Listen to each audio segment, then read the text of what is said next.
Too much data and not enough time? Well, pivot tables can fix that in seconds with no formulas needed. Here's how. So welcome everyone to Tamarina Gym. Imagine you are part of the commercial team at Tamarina Gym and you get given the commercial information. So you've got the list of the gym goer names, you've got the gender, you've got the age.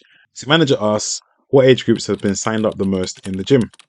So one way of doing that would be the manual way, which would be looking at each age and doing like a manual tally. So like Lionel Messino, 51 and so on. 19, looking for that person and so on. That'll be the long way. And then the easier way would be to do a pivot table. So let's just quickly do a pivot table. Highlight the table, insert pivot table, ask for a new sheet. Okay.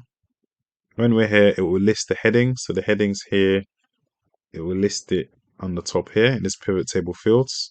So for that, we can get age, get the count of the age. Okay, it's trying to do sum. We want count. So value fields and then look for counts. Okay.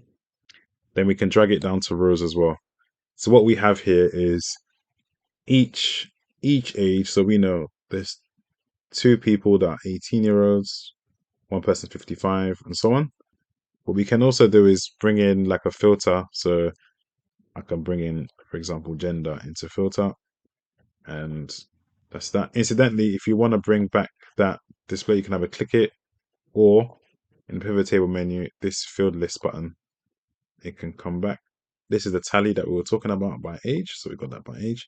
But if, for example, you wanted to group the items, so you would click into one of the cells. You then right click and then go to group.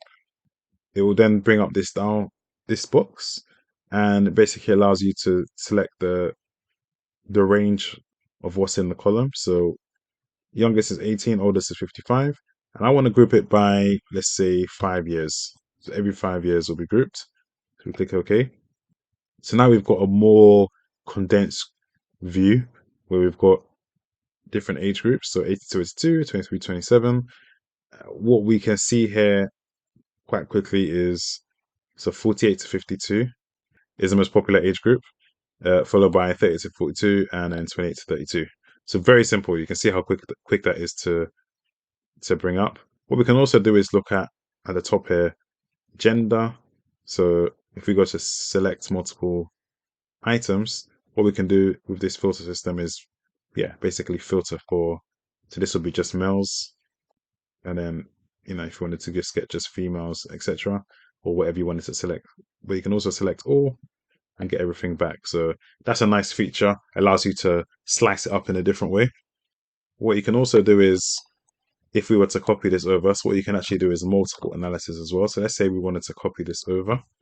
So if you wanted to find out how much it is as a percentage, you could right click, go to show value as, then you got like a list of stuff that you can show. So if we were to go to percentage of column total, so this will be the percentage. Now the percentage you will notice is actually similar because this one happens to be 100. So the percentage happens to be, it's already like a percentage, but that's how you would do it if you wanted to have it. If it wasn't 100, that would be that might be quite useful. So the next thing I want to show you is that if you wanted to change the row label, so like this one, you want to call that age, just double click into it, then you can just change that to age. It's just done. Then if you wanted to have a look at, if you didn't like the design of the table, you can go to design.